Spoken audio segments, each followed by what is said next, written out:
podcast.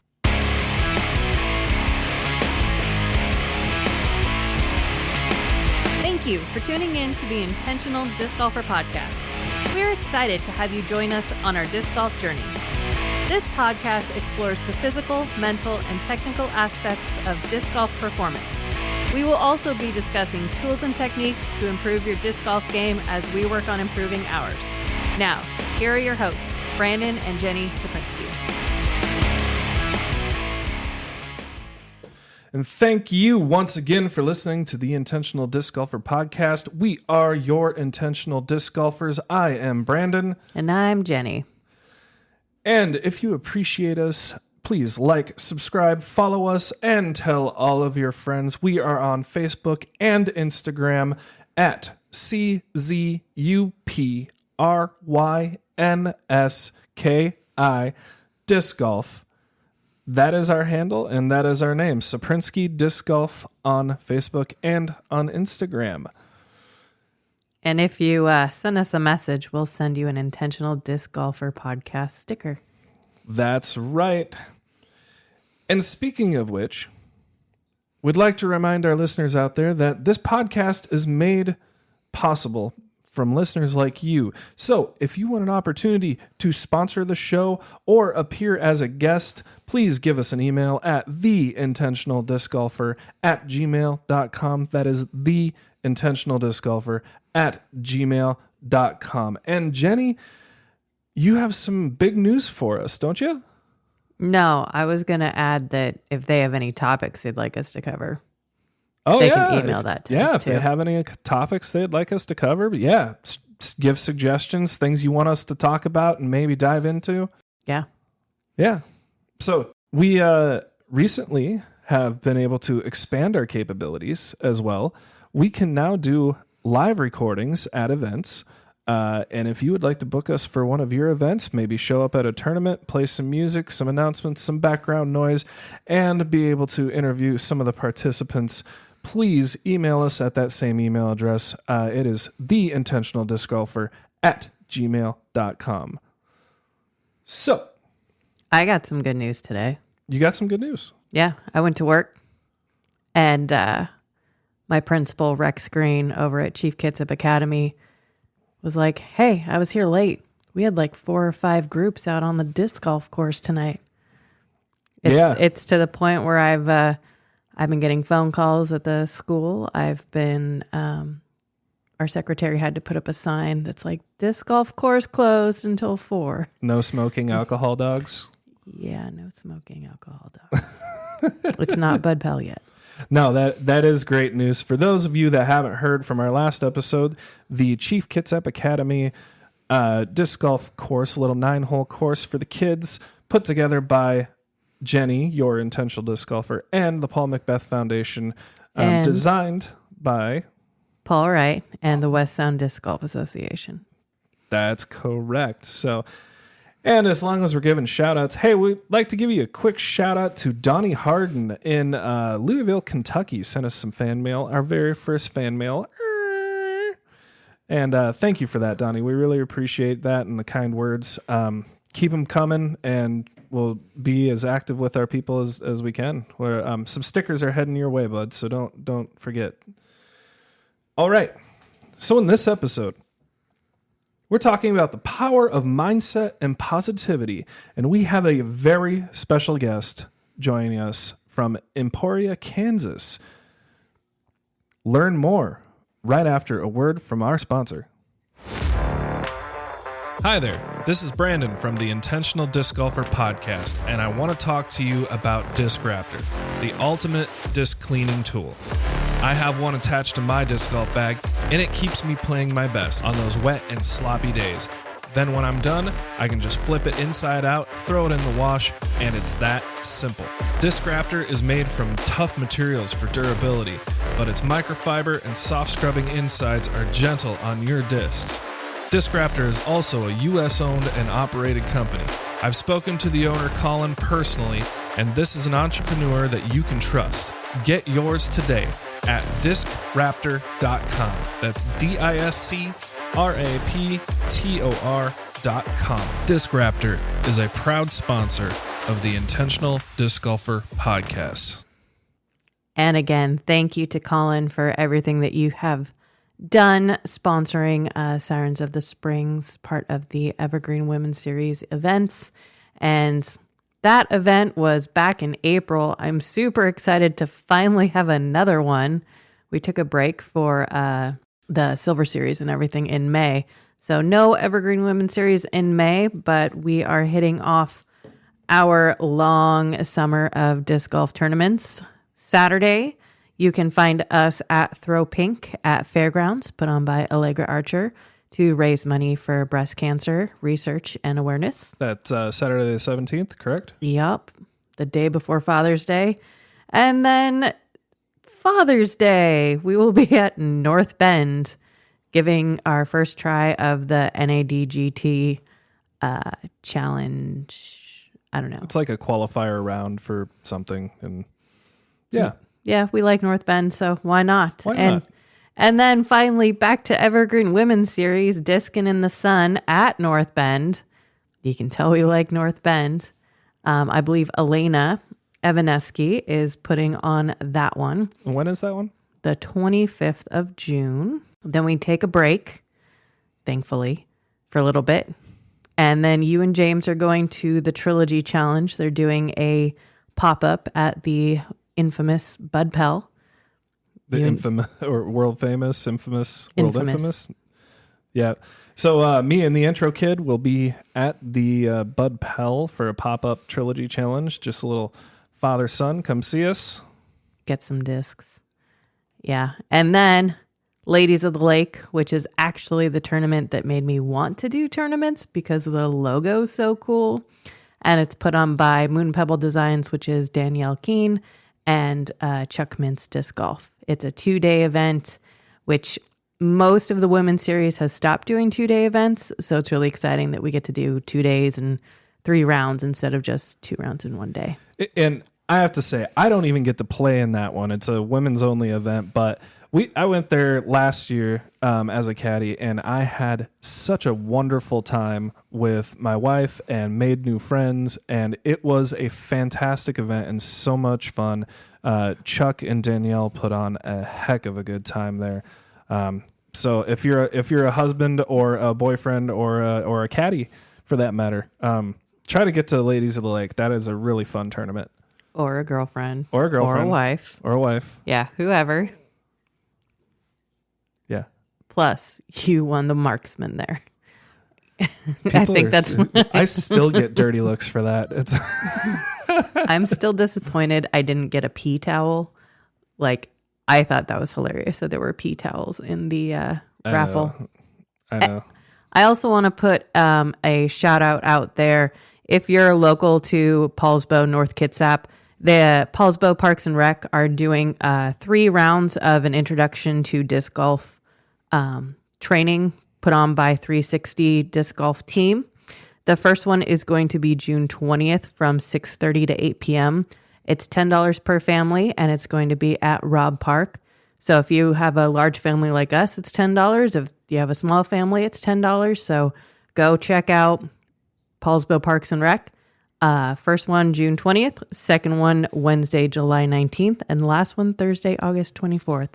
So get out there, take your family, and learn how to disc golf. For sure. 360 Disc Golf is just the greatest. They do so much to support the local disc golf community. And as always, growing the sport. BC Construction Services is dedicated to growing the sport of disc golf. From sponsoring tournaments and events to volunteering with the Paul Macbeth Foundation. When you hire BC Construction Services for your project, you are supporting growing the sport that we love. Get a free quote now by contacting them at bcconstructionnw.com. bcconstructionnw.com or at 360-271-3441. That is 271-3441. Serving the greater Kitsap and eastern Jefferson County area. All right, so for this episode of The Intentional Disc Golfer, We are talking about the power of mindset and positivity, and we have a very special, long-awaited guest for you. Why don't you go ahead and introduce yourself? What's good, everyone? My name is Eric Oakley. I am a professional disc golfer sponsored by Infinite Discs, Thought Space Athletics, Clash Discs, Whale Sacks, Birdie Field Coffee, European Birdies, Disc Golf Strong. If I missed anybody, Mad Disc Dies. Very, very fortunate. Been on the road touring, playing disc golf for like 7 or 8 years now. Been playing disc golf for about 20 years. So feeling very fortunate to have the opportunities to get to do what I do. That's awesome. That's awesome. Well, we're definitely glad to have you on the show. So if I may indulge a little bit, so I met you. I was keeping score on your card with Jonah and Vino and Gannon Burr. And of course you on that second day at the Cascade Challenge in our own backyard there. And one thing that really caught me, and I was very impressed by you, is I think it was hole 4 or hole 5. You had a killer drive, and then it hit a tree and took a really bad kick and went out of bounds. And you kind of were visibly kind of a little bit, oh, darn it, type of thing. And, you took a long time kind of setting up your line, and you wanted to make sure that it was a really great shot. And you went and threw your shot, and you hit it perfectly. The line was good and everything. And then the infamous invisible tree that Shelton is known for kicked you out of bounds again. No. Yeah. Yeah. You remember what I'm talking about, probably. I do, and I want to keep hearing your side of it. Because well, from my perspective, it's like I've played that course so many times. It's just, I'm shaking my head because it's just kind of like, oh, that figures. I can't. Seen that, been there, done that, right? Oh, yeah. Well, Jenny and I have a theory that trees tend to move around when you're not looking. Like they'll walk and move right into your line. So, anyway, so moving on, you took a double or a triple on that hole. And then big double. Awesome. Big double.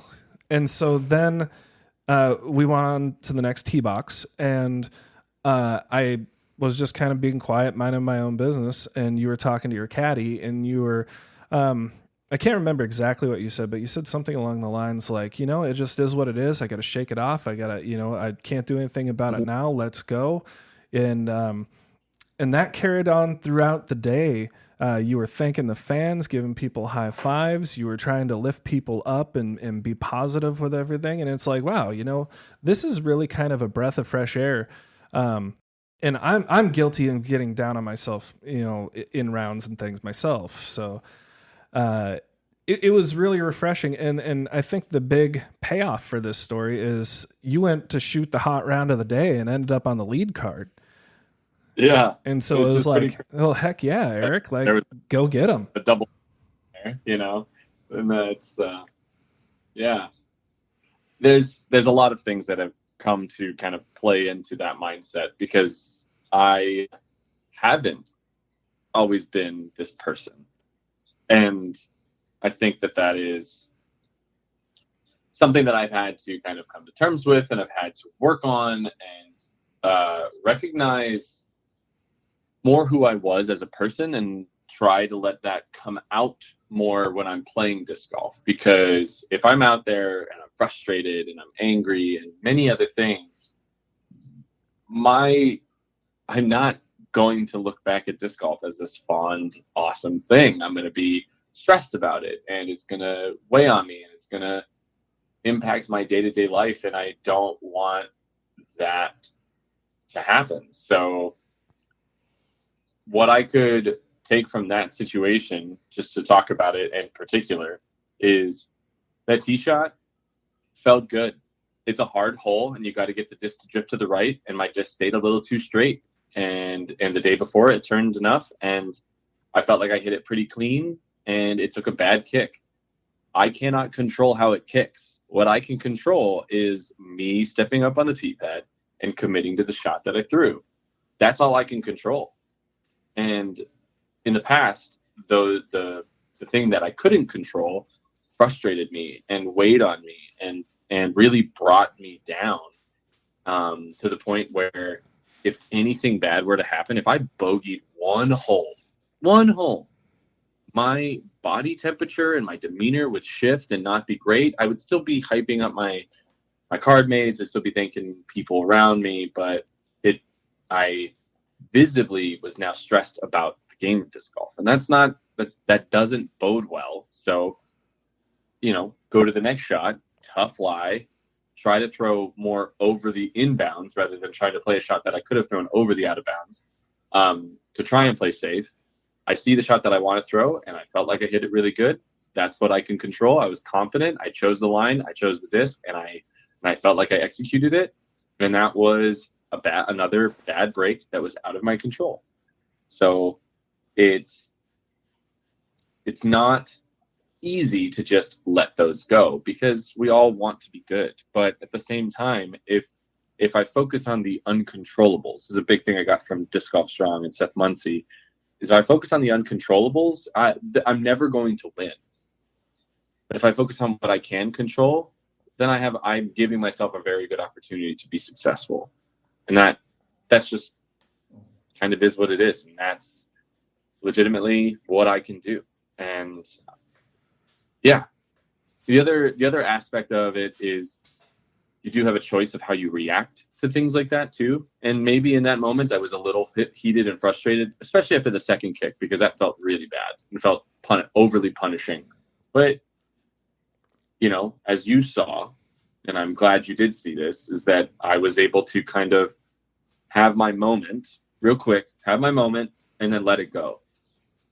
And then I was no longer thinking about the double bogey at all for the remainder of that round. And that's why I was able to go on and get a lot of birdies and be successful.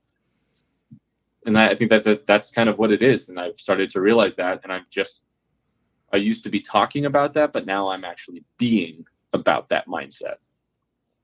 Can I ask you a question about, you said that you gave yourself a moment to have that feeling. Are you one of those that you're like, okay, I'm going to give myself like 5 seconds, or is it just until it passes? Like, what is that for you to have that moment? It changes. It changes on the day, depending on the amount of frustration you're going through. So if the first bad kick, whatever, I need quarter of a second and I can move past it. Later, if it seems to be like, oh, cool, I just had a spit out or something like that, and it's the second thing, I might need a second or two just to be like, God dang it, that sucks, and then I leave it behind. And then as it starts to go on, I don't think I ever exceed more than like 5 seconds of that being like, wow, that really sucked. I can't believe that just happened. But now I have tools in my kit that allow me to try and reset, whether that's focusing on my breathing. I have a little reset mechanism that I like to call, where if I do a soft clap after something bad happens, I know that I try and let my brain think about what happened, and it's like, what do I want to give this? And then, okay, cool, that sucked. It was frustrating. It felt out of my control. All right, sweet. It's out of my control, and I'll clap, and now I don't think about it anymore. Or I try to my best to not think about it. So having these things in place to focus on it, to focus on what happened, be analytical in the moment, not critical of myself by calling myself stupid or anything like that. I'm analytical of like, did I commit to the line? Did I throw the right shot? Maybe, maybe not. But was I confident? Yes. Cool. All right, move on. So like all these processes that happen really fast, but there are times where you kind of need to like just get it out for a second, as long as it's courteous to your card mates and also courteous to other competitors on the course. I think that, a 5-second window is pretty fair and should be fair for most players just to be able to talk about those things. And whether it's under their own breaths or to their caddy. But I tend and try not to be a person that carries that down the fairway, where I'm only talking about it. Because I know if other players are doing that while I'm playing with them, I almost want to be like, yo, we get it. That sucked. Move on. Because if you move on, you'll be better. I know you will be. And so, yeah, definitely all within reason. Well, and all of you guys out there are just tremendous competitors. I mean, you don't get to a high level with anything unless you have that like deep competitive spirit where you just want to dominate everything. Yeah. I wanted to say we did a episode earlier on the data of disc golf, and I read the data collection book on disc golf. And one thing I like is how you said that you kind of take the emotion out of it and you're analytical about the throw instead of, going down that negative self-talk when you're doing those throws. So I really like the way you do that. Thank you. It's been a process. It didn't used to always be that way. But I think my play this year and last year are showing the benefits of that. And my overall demeanor and happiness when I do play disc golf has dramatically improved. A big part of that is because of that. So, yeah, it also helps in your game plan. And just to expand on it just a little bit more, is that if I start to recognize that I'm not focused while I'm throwing, and that's the thing that I'm missing on, being analytical will help me track that and help me focus on the shot at hand a little bit more. Like I've done that a lot with like routine approaches where like, oh, this is easy. And I fluff it and it doesn't come out clean. And like, well, you weren't focused. And instead of being like, oh my God, I can't believe you screwed up that really easy shot. It's just like, yo, focus up. These matter just as much as that shot that got you to this point. And it's going to matter just as much as any big shot you have to throw, because that's how throws work in disc golf. The 15-foot putt you make is just as important as the 450-foot drive you throw. So you have to give them both the same amount of focus and time for it. So that's something that I had to recognize in that concept of I could catch things that if I made the same mistake twice, it was easy to be like, oh, that's something I need to work on. Maybe work on in the moment, but also maybe work on in my practice rounds or in my warm-up on the next day to help keep that from happening. So that's the other part about the analytical side, is that I can start to find more of the common mistakes that I'm making and adjust those on the fly. It's being more professional about it, making game time adjustments. So would you say, let's talk a little bit about that pregame planning. When you're creating your course plan and planning out your round, do you actually like plan for, hey, what happens if I get a bad kick? What happens if I, start to get frustrated and start to have kind of that emotional weakness, I guess, or pliability, I guess you'd say. Yeah. Not as much of, preparing for the bad. It's more just understanding about where I want to be on the course, where I want to miss, where my good errors can be. So I'm throwing higher percentage shots to kind of eliminate those stressful moments from happening.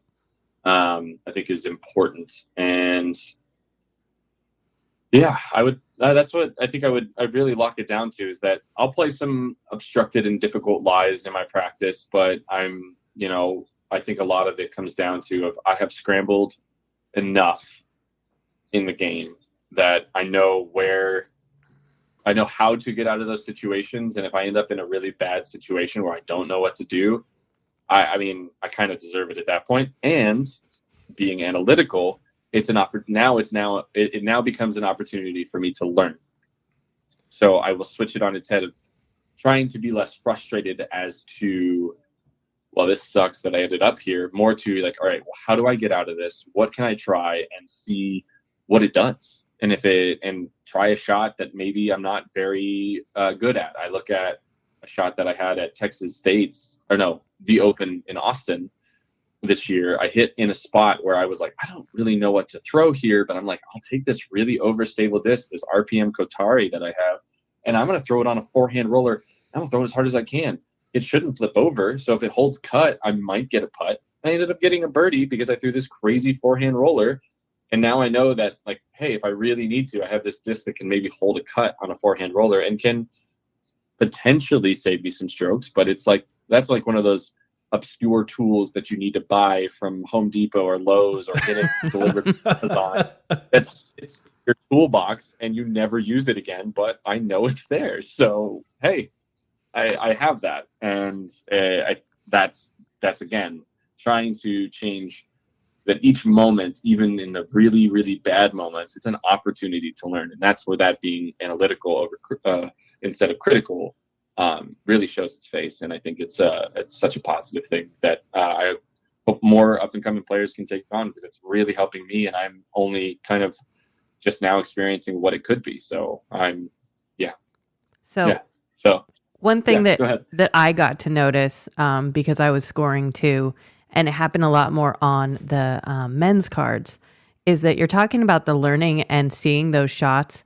I kept seeing the guys after someone would make a throw, and they're like trying to figure out, okay, so how did they do that? How would I do that? And so they're always trying to learn from those shots. And that's not necessarily seen in the coverage if you're, not walking with the players. So I'm glad that you're talking about how we're using it to learn all the time. Totally. I mean, the one thing I learned from when people were telling me to go get out there on the road and become a professional disc golfer was learn, watch, understand what everyone else is doing. You can learn so much from other people. And it's also good to learn from other people's experiences, because if they mess up a shot and you make the same mistake, it's like you literally just watch them do the same thing. So don't do that. Mm-hmm. So trying to be a sponge in that way, so you can learn in the moment, but you can also learn a lot down the line of, watching a Paul Macbeth throw his shots and how he handles things is a great place to learn. And, his methodology can be something you can at least take points from and apply to yourself. Yeah. Watching the professionals who are even on YouTube and coverage, has helped develop my game tremendously. It sounds like you were a lot like me. Like I played ball golf for 20 plus years, and there was a very rough time where like I just started evaluating, like, why do I play this stupid game? Like, I've really lost my passion for it. I'm just going through the motions, and I really had to rediscover why I loved and appreciated the game. Did you go through something similar? Not necessarily. I think I had a moment my last year with dynamic discs where I felt overly taxed and I kind of lost sight of who I was. And it showed in my emotion. It showed in a lot of ways, but I still loved the game. But so much of it was that I lost sight of who I wanted to be and who I was. And if we're being honest, there are probably a lot of people that have a sour taste in their mouth, and that's even close friends of mine have sour taste in my mouth from that time period, because I was not in a good place. I complained a lot, and a lot of things weren't very good, but you could still see I had the positivity in me when I talked to, when I hype up other players, I thank the fans and spotters, I do all that kind of stuff. I never lost that, but I did lose a sense of myself as a competitor. But the love for the game and the need to compete never went anywhere. But I had to wrestle with the fact of who I was being affected, and part of it is on the company, and I don't blame Dynamic all for this, because a lot of it was stuff that I put on myself. But in at the same vein, I think there were a lot of things that came between us where we just didn't communicate very well, and we ended up we were on different pages in different books, and that's why it didn't necessarily make sense for us. And the reason we parted ways, and I think it was best that way, because it was also done before more love was lost. And I still have a great relationship with most people at Dynamic Discs, and I'm incredibly thankful for those opportunities. So that's the closest I've had to feeling that way, but I've never lost like the desire for the game, if that makes sense. Yeah. And kind of like what I'm getting is like maybe your reasons and your why changed. I'm trying to relate to you because that's kind of what happened to me is, my why do I play this game changed, and it wasn't to be good. It was because I love the game.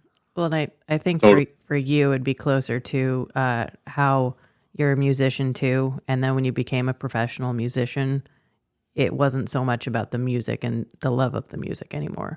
Because that's what it sounds like. Sure. It sounds like it kind of became a job to you a little bit there, Eric. So, Yeah. yeah. Yeah. I lost sight of that for sure.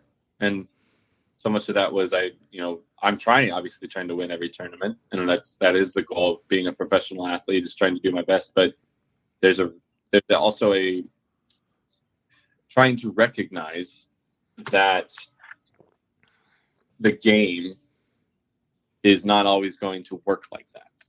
That you can't win every weekend. You're never sure when your best weekend, when you're going to have your best weekend. You just need to be ready for it to happen. So I don't know when my win potential or my win weekend might happen, but I need to go into every weekend being ready for it to be my weekend.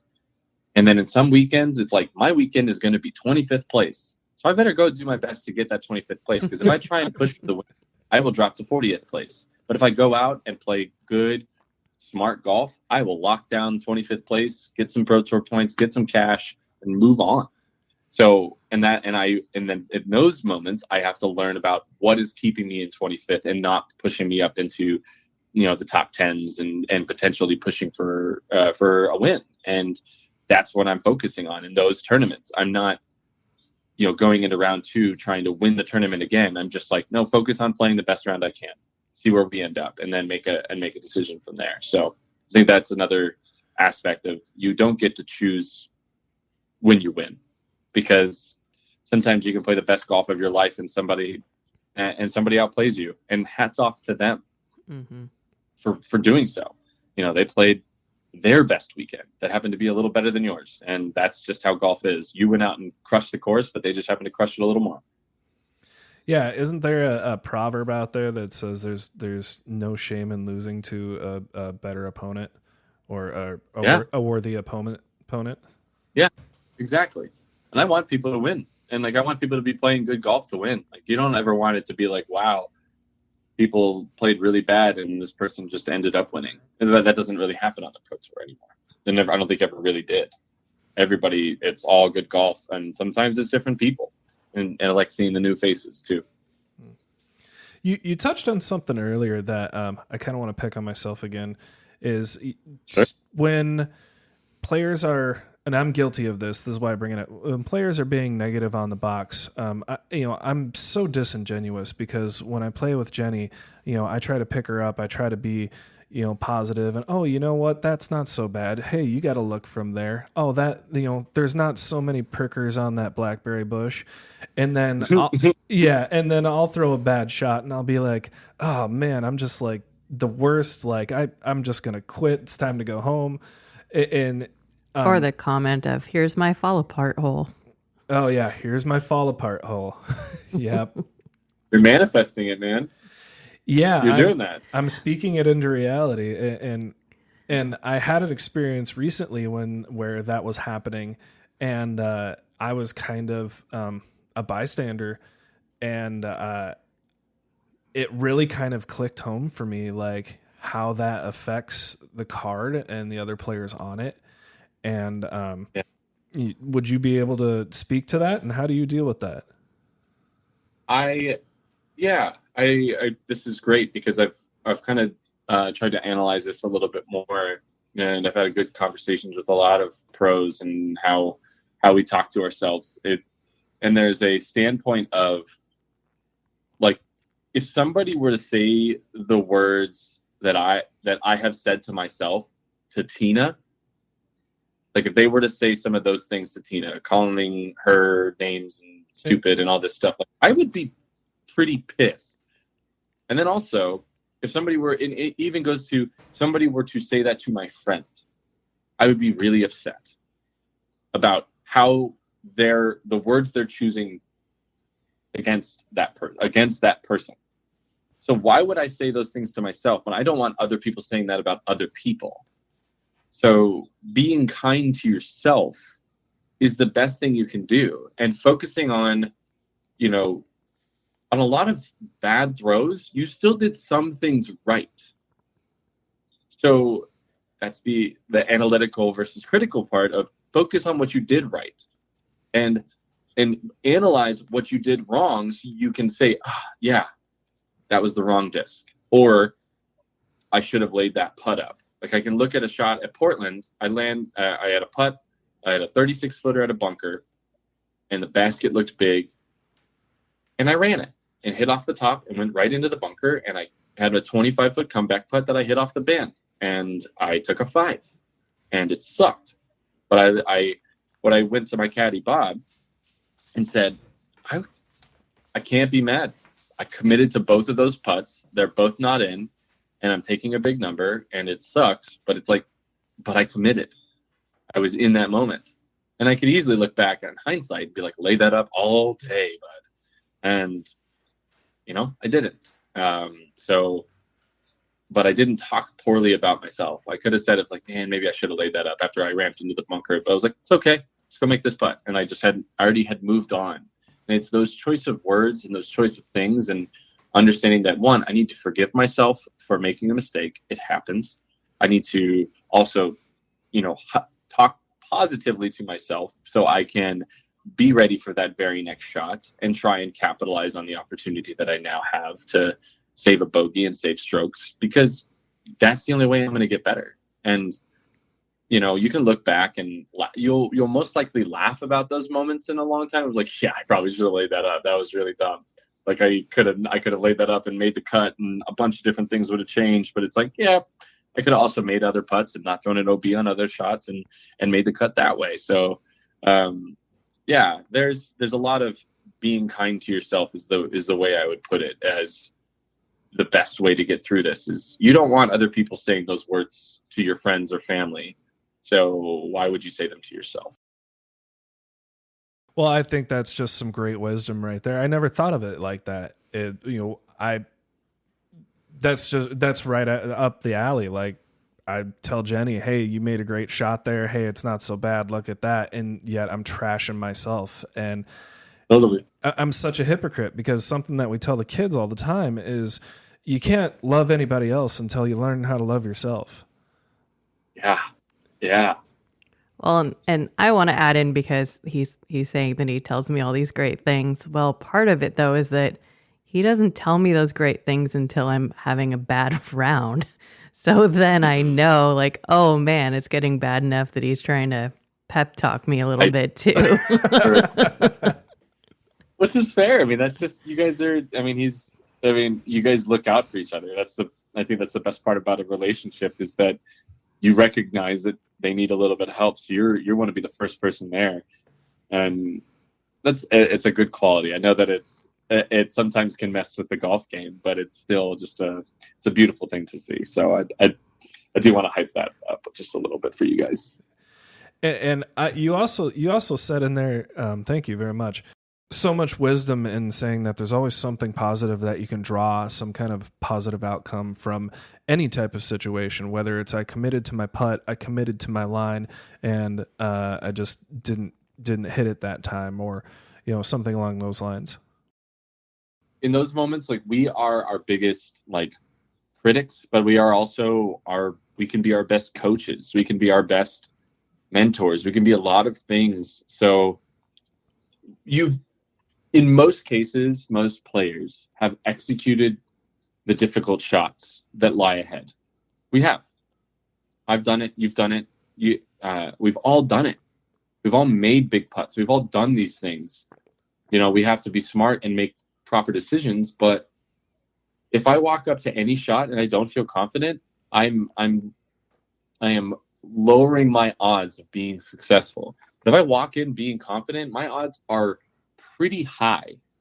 And there's a level of being realistic and not being arrogant or egotistical in those moments. But for the most part, I step up to shots and feel very confident. And even after bad things, as you saw, taking a double bogey, I was able to go and turn it around. And that's not an easy thing to do. So it takes time, it takes work, it takes energy, it takes a lot of things. So yeah, I would just try and be a great coach to yourself, hype yourself up, give yourself the best opportunity to be successful by positive talk and believing in the moment that this next shot is going to be good, even if you've thrown poorly. To give you perspective, my final round at Portland was round 3, unfortunately, but I started that round double bogey on 1, 2 OBs, tee shot OB, approach OB, didn't make the circle 2 putt, followed by throwing my sidearm 2 straight, OB on the next hole. I'm 3 over through 2 holes. I immediately step up to the next hole, which is a tunnel shot, and park it, pipe the drive, and there was nothing leading up to that moment that says you should have confidence right now, man. Like in most cases, like you've just thrown 3 straight shots, OB, and here you are about to throw a really tight tunnel shot, and you did it. And that was because there was nothing else I could do in that moment other than just be confident and focus and try and execute. And I went on to shoot 5 down, and I ended up missing the cut by a stroke, and I ended up winning my card. But I went out and gave myself an opportunity because I never let that stuff creep into my mindset, and I never let that stuff creep into anything else. It just was, hey, that sucked. All right, let's move on. That's all I can do. If I want to play tomorrow, I have to try and play good, and that's kind of what I did. And I still made mistakes in those rounds to even get to 5 down. I could have gotten to 6, 7, or 8 down and made the cut and been in a different spot. But the fact that I got to 5 down after being 3 over through 2 holes, that is a victory, and that is something I will carry forward, because I'm not sure if that type of round is going to impact. Maybe that's how I start my final round when I'm in the lead at a Pro Tour. And then I get myself back in it because of that perseverance of what I've learned from that round. So every opportunity is a chance to get better. And you're never sure when those lessons are going to be valuable. So might as well log it and try and make the most of it and learn as much as you can when it's happening, because you're never sure what you're going to face in the future. So, getting a nice skill set and toolbox, as I like to use, ready for every event is the best you can do. Yeah, and I like one of the things that I've been noticing, and especially with working with the Paul Macbeth Foundation to bring disc golf to the indigenous communities, one of the things we've been talking about is the medicine of disc golf and the medicine of being out in nature. And I really feel like you're hitting on a topic that, like, I've noticed a lot of the women players specifically that they're like, man, I've got this awful anxiety, I've got this depression, and playing disc golf really gives you those instant opportunities to practice that positive self-talk. And I really feel like you're hitting something there that, kind of transcends, and why we love disc golf so much is because we have those opportunities, and they're instant. Mm-hmm.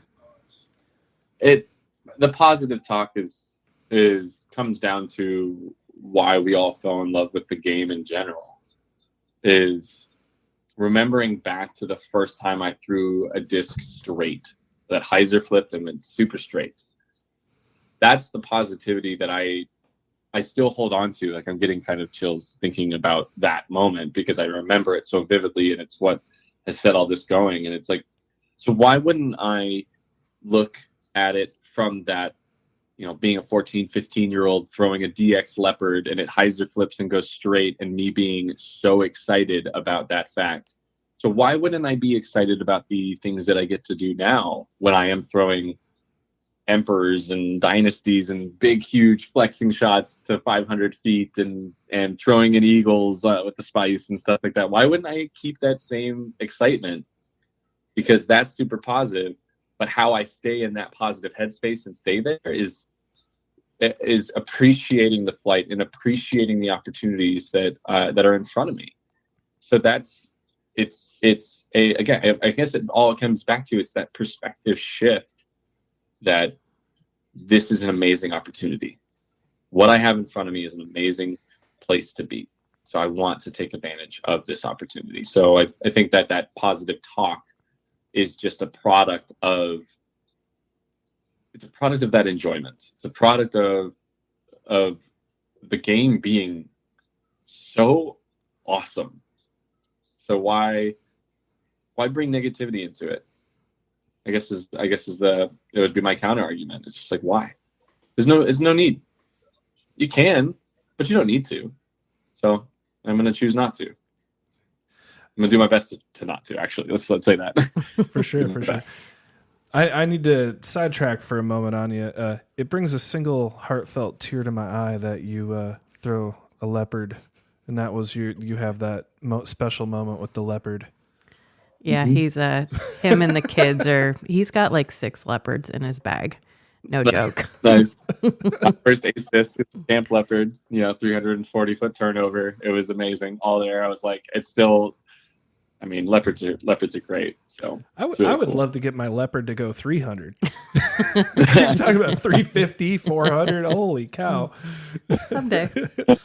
We need to get out of the woods so that we can. Yeah, someday. Oh man, you guys have, you're throwing out at Shelton. Yeah, that's throwing your leopard only 300 feet is probably really good out there, because that's all. Carving good fairways 300 feet is money. Mm-hmm. Yeah. Well, the course that's behind our house right here is I don't think there's a hole that's more than 300 feet. They're all like 250 to 230 somewhere. But they're super technical. Super tight though. And if you go on PDGA or whenever they have a tournament or something out there, like the ratings are always super high because the course is rated so difficult. Yeah. Dang. Hi, this is Jenny from the Intentional Disc Golfer. Want to improve your putting game? Well, so do I. Target Putt is the best way to help you get better at putting. This simple little tool increases your awareness of location, your distance, and your aiming. It's a highly visible target that allows you to focus better, aim more precisely, and dial in your distance. For less than the price of one disc, you'll have a durable target that you can use wherever you practice. It's really easy to use. Clip it on, step back, and start making better putts. Unclip it, clip it to your bag or cart for future use wherever you go. We all know that you drive for show, but you putt for dough. Have better rounds, better scores, putt with confidence, and finally fix the putting part of your game. Try Target Putt. Make every putt count. Available at golfsidesports.myshopify.com. Okay, so one thing I did want to ask you about a little earlier on in the show, you talked about some organization that you were affiliated with, took some classes from, that really kind of helped you change your mindset and get pointed in the right direction. What was that all about? And can you talk about that for a minute?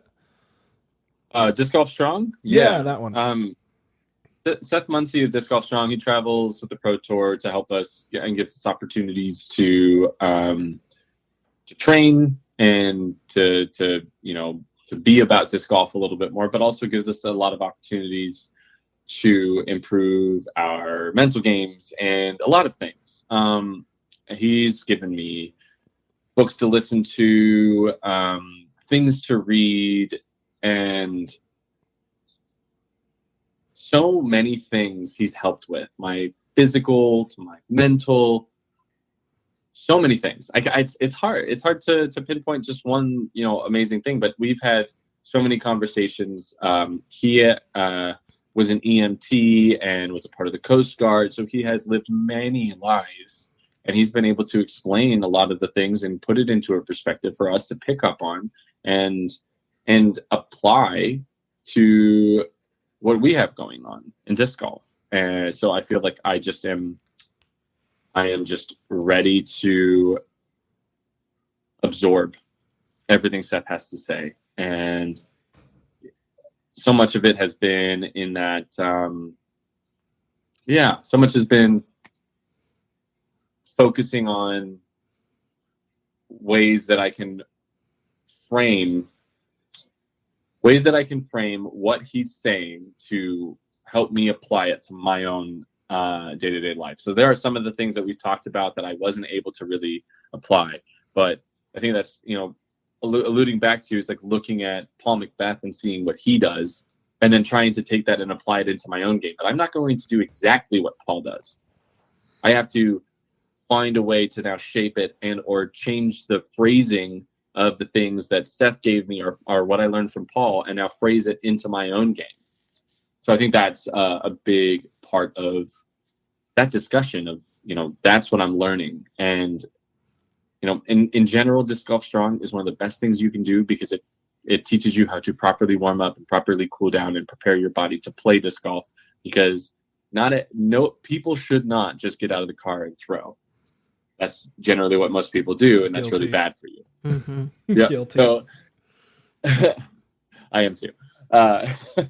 So that aspect is like, yeah, okay, well, you can change that, and that's part of what it's all about. And I think that's been pretty great to learn. And he's just, again, given me so many tools, even if they are the random niche tools that I got at Home Depot. It's still better than nothing, and I have at least something to be prepared to try and seize the day. Yeah, and you were talking about that, you're taking everything that you're learning and applying it to yourself, and that is a concept that we are strongly focusing on here at the Intentional Disc Golfer. Is you're your own experiment. It's your game. The way that I throw, the way that you throw, the way that Brandon throws, it's all different. So we can learn from each other, but we'll never have the same game. So it's your game, it's your experiment, and you get to see the results of your own game based on what you learn. Yeah. And one expression that we always say is that, disc golf or golf sports in general, they're kind of like this perfect emotional mirror. Whatever you take to the course that day is going to come out on the course and subsequently come home with you, but just more amplified and unnerving. Mm-hmm. So it's you can get a lot of positive out of disc golf if you go seeking it. But there's a lot of negative things you can do, and it's just with every walk or everything you do in life, can be really amazing things, and there can be really bad things. Like somebody cuts you off in traffic, you can let that piss you off. You can let that bleed into your day. But no matter what happens in so many parts of your day, it is never too late to have a good day. And this is something I got from, I think that was Doug Bierkus said to Paige Bierkus, Paige Shue, said to her, is it's never too late to have a good round. And that, I love it so much because it fits in so many ways for just all the things you're trying to do with your own life. It's like, it's never too late to have a good day. And all those things like, I woke up, I stubbed my toe, the door was a little jammed and it was frustrating to open, and then I spilled a little bit of my coffee on my pants, and it's like all these things don't have to impact how good of a day I do actually have. They really don't. And that could be all recipes for a bad day, but they don't have to be. It's my choice to let those things impact and cause me to have a good or a bad day. My choice. So I have just changed my thought processing to be, I'm good. I'm going to have a good day. That's what I want to do. So that's what's going to happen. And I've been trying to apply that to my disc golf rounds as well. It's like, nope, I'm going to try and do my best and learn the most from this. So I think that all kind of applies here. So I guess you would say that you're like deliberately practicing I'm going to have a good day, and as it goes on, it gets easier and easier, and it becomes a force of action rather than a force of accident. 100%. Love that. Yeah, and I want to say I really appreciate everything that you're saying, because I have 5 Thought Space discs over my desk, and I bought them because, I tried throwing them. They're too heavy. I can't throw them yet. However, they're over my desk, and they're like Zen and relax and the Buddha. Yeah. And it's like, keeping that positive mindset. And that's why I really appreciate those discs, and they're right above my desk where I'm staring at the computer all day, and to remember to have that positive mindset. Heck yeah. For sure. Oh, go ahead. No, I was just saying I love that. I think that's like finding little tools to help keep you in those moments and recognize it. Like I keep a Gumby figurine in the top of my bag, partially because of my buddies making funny jokes in the past that are a little more R-rated, but just saying that. Gumby is like what we used to say, and it's really funny. But then also came into Gumby's flexible, and he keeps a positive attitude, and that's who he is. So I was like, I made the jokes with a homie of mine, and that has kind of stuck. And he carries a pokey around. I have a Gumby, and that's that positive reminder: be flexible, be kind, and be happy. I have a stuffed Care Bear doll that I bought a matching one for my daughter.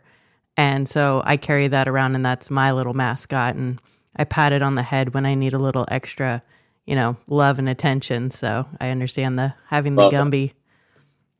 Love that. It's just it's little things, and you're never sure what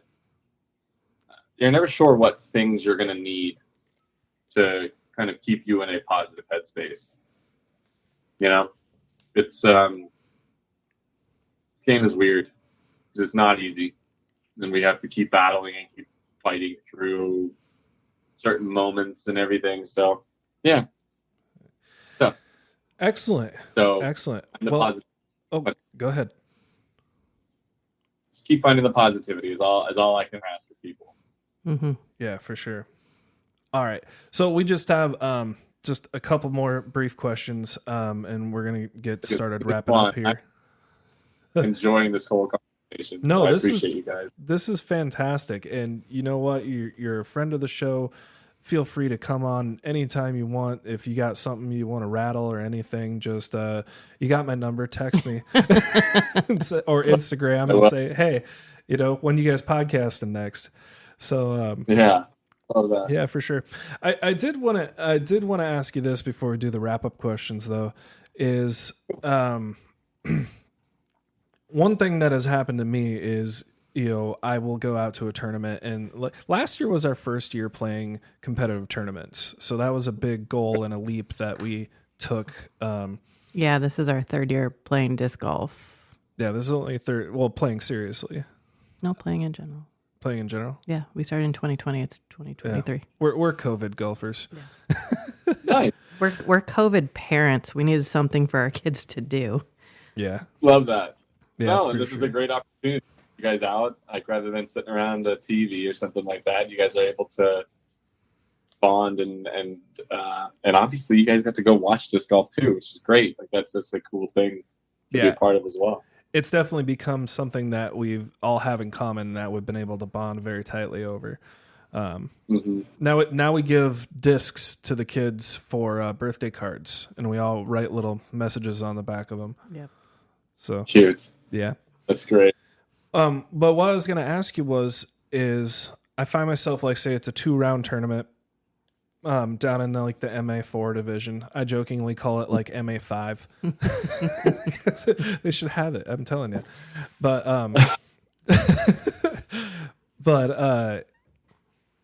I'll go into a round and I'll just blow it up. And I'll be 15, 16 up after my first round. I'll just be kind of hanging my head and beating myself up and be like, man, why'd you throw that shot? That was stupid. You could have done so much better, because I can do so much better. Just not at tournament. Sure. Just not at tournaments for some reason. I don't get it. But then what I find happening is I go into that second round and I kind of just let everything go and be like, you know what? I got no chance at this anyway. I'm just going to go and play my game. And I've shot some of my best rounds that way. What do you attribute to that? What do you think, do you have anything so that maybe I can switch that around and play 2 good rounds? Continue to have no expectations. I touched on it a little bit earlier of be ready for whatever the round is going to give you. Sometimes disc golf is going to give you 1050 golf. Sometimes it's going to give you 1005 or even 970 golf. So you better go shoot that 970 golf, because if you try and push for 1050, you're not going to get there. So that comes down to expectations and also being prepared for whatever the course is and whatever disc golf is going to give you. And I really do my best to not think about that kind of stuff and not bring other thought processings into it, and really just kind of keep a heavy focus on what I can control, and what I can control is my next throw and doing my best and controlling the 6 inches that the disc is out of my hands. So how do you temper that between, like, I'm going to go in and I'm going to shred today. I'm going to give my best performance and it's going to be a good day. And you have that really good, positive, competitive self-talk. And then that stuff happens. How do you temper that with being way too overzealous and trying too hard and really trying to play that 1050 golf, but today is maybe a 950 day? You just have to take it as that learning experience, because if you can go into it understanding that you are learning from that moment, I think most people will end up feeling a lot more positive about that experience in general. That the lesson you get is you get to learn. Like, that's the value that you get out of that day, is that you get to learn, rather than you don't get the value of having a really great round and a really great finish at a tournament. No, you got to learn to get, and now you are better because of it. So that would be, I guess that would probably be the way I'd try and, cater that conversation, is just really just being kind to yourself and understanding that sometimes the game is going to be easy, sometimes it's not. And that's kind of how it goes. And on the days that it's easy, embrace it. Love every minute of it. And on the days that it's hard, just be ready to learn. Even if you don't want to learn, you have to just accept it. And it is difficult, because it sucks to suck. Let's put it that way. But at the end of the day, it's, you are playing disc golf, and we're going back to that flight, thinking about that DX Leopard flying straight. It's going to be a good day. Absolutely. All right. Well, just a couple wrap-up questions for you. So, real quick, how did you get started playing disc golf? So, a soccer friend of mine, when I was about 14 or 15 years old, just asked me. He had his driver's license. He's a little older. He's like, "Hey, do you want to go play disc golf? Got a course real close by my house. Let's go over there. I'll get you. We'll get some discs. We're going to play it again, and we can see if we like it." He already had liked it. He'd already been playing a little bit, and I just was hooked. And I bought discs at Academy, bought discs at Played Again, went and bought discs everywhere, swam for discs, did all that stuff, and then, disc golf really just became a part of what I was doing, and I have never really stopped ever since. And I'm happy that there's a good chance that I never get to stop. So, yeah, it's been a cool ride. Awesome. All right. So next question. What's your favorite disc in your bag and why? Ooh, if I'm looking, I got my bag right here. My favorite disc in my bag at the moment is a toss-up between 3 discs. And honorable mention would be my Halo Dynasty, because it's great, but I don't get to throw it that often once we're out in these open courses. But between that, the Pathfinder that I hit chains on in that round right before we eagled. I remember that. I love my Pathfinder. Pathfinder's amazing, and that one happens to be really cool because it's got this like pinkish outer and like a peachy spot right on the top right of the disc. So it's like, but it's how it is. It almost looks sun bleached, but it's not. So it's beautiful. It's just got like that 2-tone look. Amazing. Yeah. And then what weight is it? It's a 176, 177, I think. Okay. So it's perfect ethos Pathfinder, just absolutely sweet. Then that silver spice that I did throw in, that I've had 2 eagles with recently, which is, mind blowing. So cool. And it's the spice is a disc that I was able to help create with Clash, and it's one of the best overstable fairway drivers I've ever used, and we tailored it to feel really comfortable to what I like in a disc. And I hope more people gravitate towards it, because I think it is can be a mainstay in the 9 to 10 speed overstable with the Felons, Pioneers, Firebirds, Raptors of the world. It is so good and functions great in that slot, and hopefully more people give it a try. But then I gotta say, being on a course like Emporia, I have an orange Emperor that swirly S-Blend Emperor that I am throwing so far, and it's given me that excitement for distance throwing that I haven't had in a long time, and I'm throwing really far. So it's just an absolute bomber and kind of a dreamer of a disc. So big fan, and so I'd have to put those in there. Obviously, another honorable mention: putting putters. My alpacas, they're amazing too. So I get to use them on basically every hole. So gotta love them. Yeah, our 2 of our kids, their first putters were alpacas. But Nice. I want to Let's know. go. Do you mark your discs like when you eagle or have an amazing shot with them? I don't actually. I don't. I haven't had my disc signed for an ace or anything like that in a long time either. I just let it put that in my memory bank, in my head. I don't need it on the disc.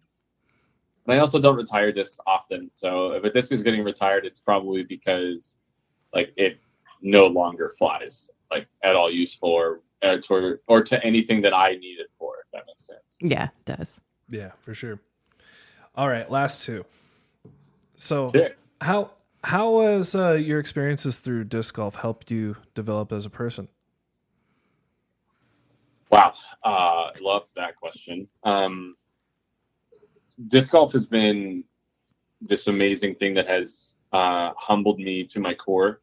And I think that there are a lot of things that I've been able to take from my experiences in disc golf that I appreciate my days a little bit more. I appreciate my time with Tina a ton more. I appreciate a lot of amazing Tina, my wife, for those who don't know.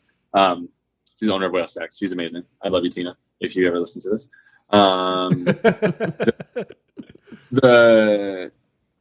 But it has just humbled me, and I get to appreciate a lot of amazing moments because of those things. And it's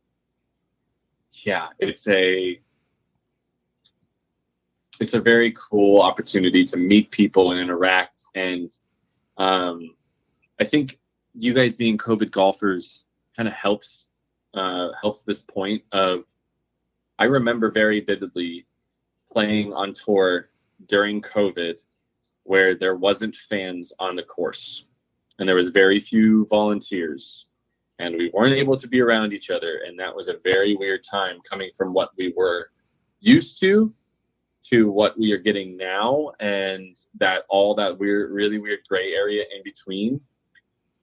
I think that's why I have been so thankful to fans, thankful to spotters, thankful to everybody, is because I remember the times where that wasn't possible. And I think so much of that has come into who I am, and has made me a better person. And I'm very thankful for that and that opportunity to grow as a human being and be humbled by the adversity we faced through and that the world faced during COVID. And it's made me appreciate just every single day a little bit more. So that's what that's done for me.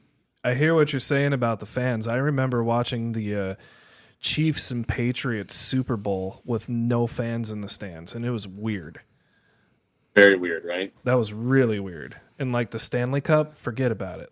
What's going on here? There's some rink downtown that didn't even have bleachers. All weird. Mm-hmm. It's all so weird.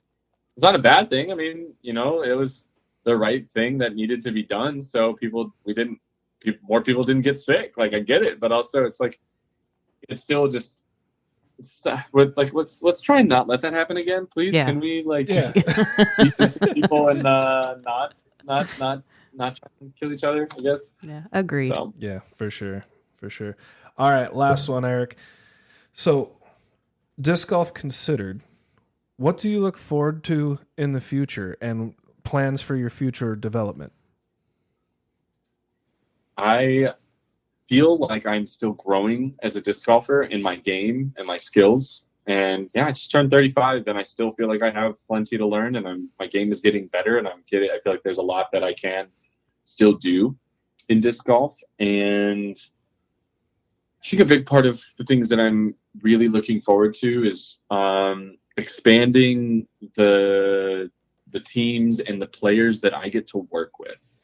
So a lot of what I really hope to do in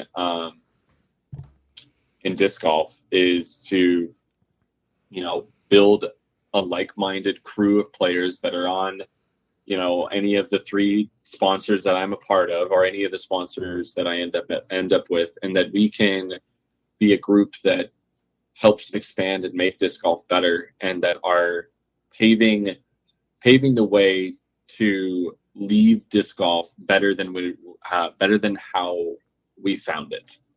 And I think that is the main goal for myself, is to just keep finding more people that have that same mindset.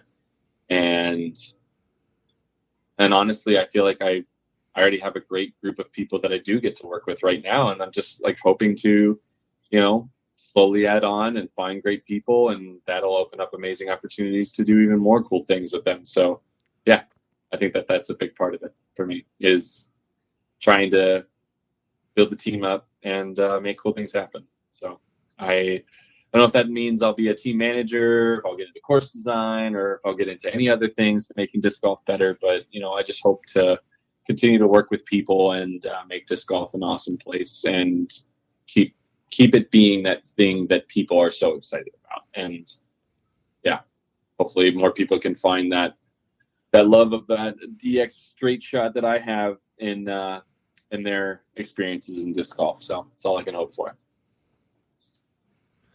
Excellent, Eric. Jenny, did you have something? I just want to say thank you for taking the time to come on to our show. It's very, very been a very wonderful conversation. Yeah, this is tremendous. You guys are very nice, and I hope that we do get to come back up to your neck of the woods again, and we can keep making cool experiences together. I truly, truly enjoyed this conversation, so thank you. Yeah, this has been great, and we have enjoyed it too. So one thing I forgot: do you want to do any more shout outs or anything for the end of the show? I mean, I just thank you guys and thank all the fans. Just people are amazing, and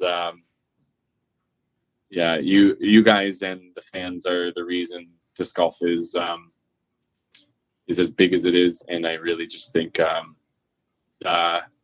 I'm thankful to interact with people like yourselves, and also thankful for the people who are in disc golf that make it all worth it. So anybody who says thank you is just it's a cool thing. So I appreciate you guys' time for just the opportunity. All right. Well, folks out there in listener land, you have just spent your intentional time with Eric Oakley on the Intentional Disc Golfer, talking about the power of positivity, getting that right mindset.